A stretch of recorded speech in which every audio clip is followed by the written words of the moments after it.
Hey Pencil Stashers, I'm back! It's been about 3 or 4 weeks since I've been able to create a video for you guys, so this is long overdue. I've been working on replacing the old flooring in my home, and I feel like every spare second that I've had has been devoted to finishing that up.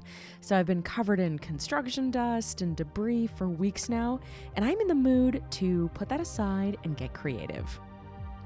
And speaking of getting creative, this video is sponsored by Skillshare. Skillshare is an online learning community for creators with more than 28,000 classes in design, art, business, and much, much more.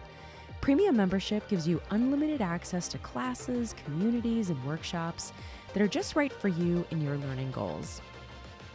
So whether you want to fuel your curiosity, creativity, or even learn a new skill to further your career, Skillshare is the perfect place to keep you learning and thriving in 2019. They have classes on painting, creative writing, photo editing, even sewing. So if you want to improve your knowledge on any topic, Skillshare has a class for you. So join the more than 7 million students already learning on Skillshare today with a special offer just for PencilStash viewers. Be one of the first 500 people to use the link below in the description to get a 2-month free trial. Now, beyond those 2 months, Skillshare is super affordable with an annual subscription being less than $10 per month. And with all the growth potential that these classes offer, this is a good investment in yourself and your personal development. Act now for this special offer and start learning with Skillshare today. So for our coloring page, we're going to go back to a tried and true favorite of mine, Mythomorphia. And we're going to be coloring this page, which depicts Anubis, the Egyptian god of the afterlife. And I was very drawn to this page today. I'm really looking forward to kind of coloring a lot of his armor, all these kind of dressings in gold. And then I want to do kind of a dark yet slightly colorful treatment on his face. So first things first, we're going to pull out our handy color catalog to pick out some complementary colors to the palette that we already have in mind, those golds and blacks. And if you guys don't have one of these, I'll leave a link down in the description below where you can get one of your own. So with gold being my jumping off point, I'm going to look through all of the gold color palettes that they have to start. And I'm going to go for one that also has some dark colors in it, like maybe this one here. This one might actually be perfect. We've got black, we've got charcoal, gold, orange, and rust. Now to supplement, I think I might want to add in some dark blues into that charcoal layer just to play up just a little bit more whimsical take on those grays. I think the blue will complement nicely. Like maybe this one here, kind of that like dark indigo, that kind of real rich moody blue, I think will be perfect. And for the gold, maybe kind of a few in this range here with the Prismacolors.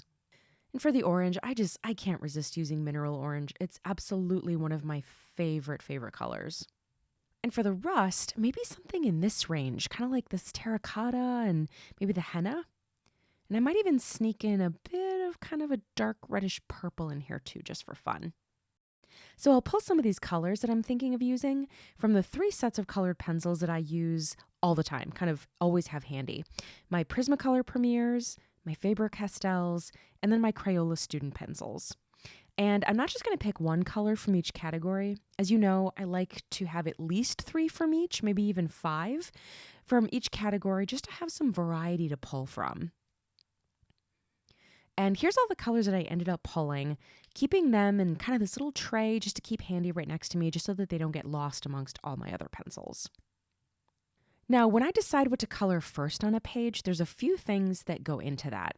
One being, do I really feel like coloring it? That's usually a big factor. Something is usually jumping out from the page and, just like kind of makes me want to color it first.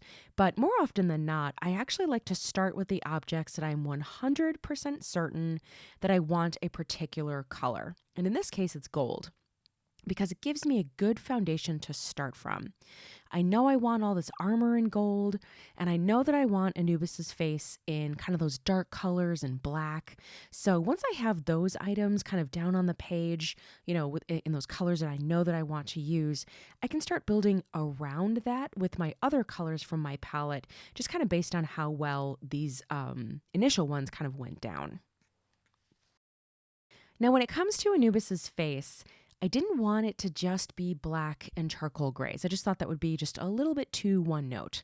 I wanted to add in some additional depth and variation with some subtle color. So I started out by adding a little bit of this kind of slate gray color. Now it kind of reads as blue on its own, but it's fantastic paired with grays, so much so that it's kind of a very flexible, ambiguous color. Then to transition a bit between that slate and kind of the charcoals that I'm going to be adding later, I wanted to put in just kind of a touch of like actual dark, rich blue, which I did with both Prussian blue and indigo blue. Now I kind of want to jazz it up and throw in something kind of unexpected, and I'm going to be using a little bit of this black cherry color. This is another great sort of ambiguous color. It's both purple and red, but it blends out really nicely and plays well with the colors around it. And I focus this primarily in those areas on his face and his ears that sort of are reading like tattoos to me. These kind of shapes here on the back of his ears and on his face here, all while using a very light hand so as to blend it out easier later. Now I'll use warm gray 70%, which is kind of acting as that charcoal color. And I'm just going to kind of fill in the remainder of my white space, again, using a very light hand.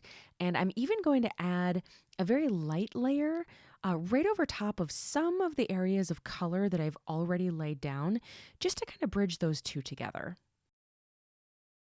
Then I'll darken up certain areas that I just kind of want to focus with one color darker, which for me is that warm gray 90%.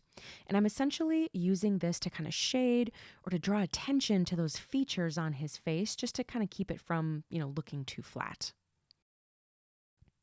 Now onto the background, which is actually my favorite part of this page when it's all finished. Because of the color palette that I chose from our color catalog, the colors immediately read sunset to me. So I chose to do a gradient of colors here, starting with the lightest at the top with that gold color, through the middle with two different oranges, and finally finishing it off with a rust color at the bottom.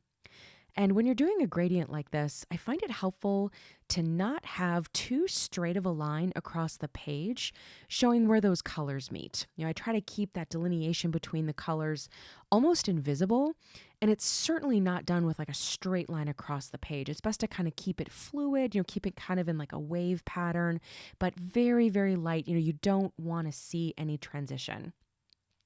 And I'm using very light pressure here, and I'm overlapping at those transition points quite a bit, maybe even like an inch or two, overlapping each other just to blend it out a bit better, just to kind of disguise that line between where those two colors meet.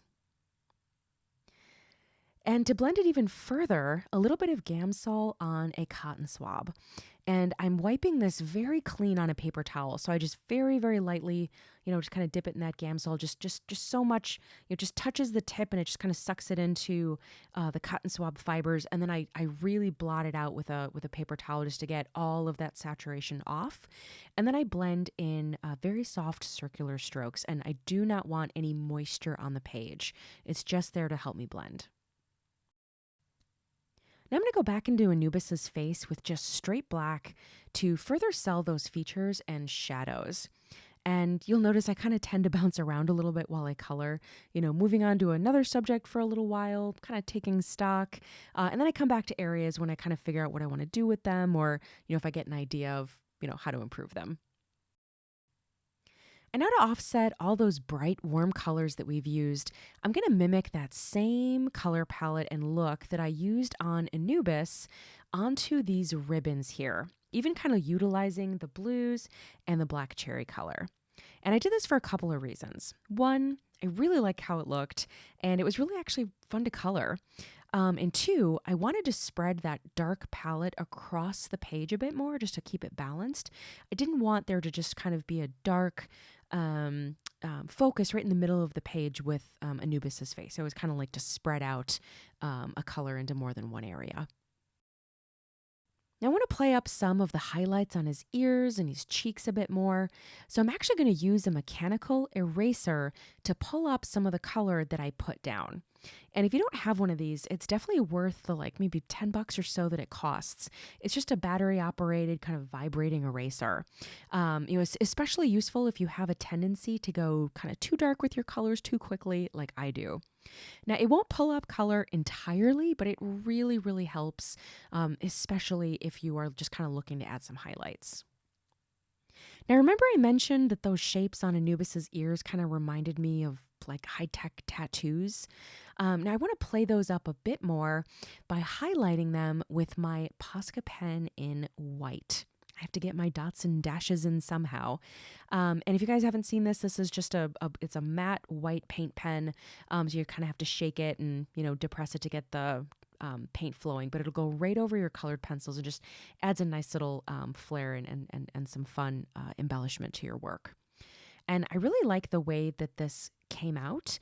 Not only did it brighten up those dark areas, which, can tend to feel a little bit heavy with some detail, but it also kind of gave me the vibes of, again, like that kind of high-tech, like glowing aspect. Kind of hard to explain, but it kind of went from like an Egyptian scene for me, more of into like an Egyptian sci-fi scene to me, like very Stargate, which I thought was really, really fun.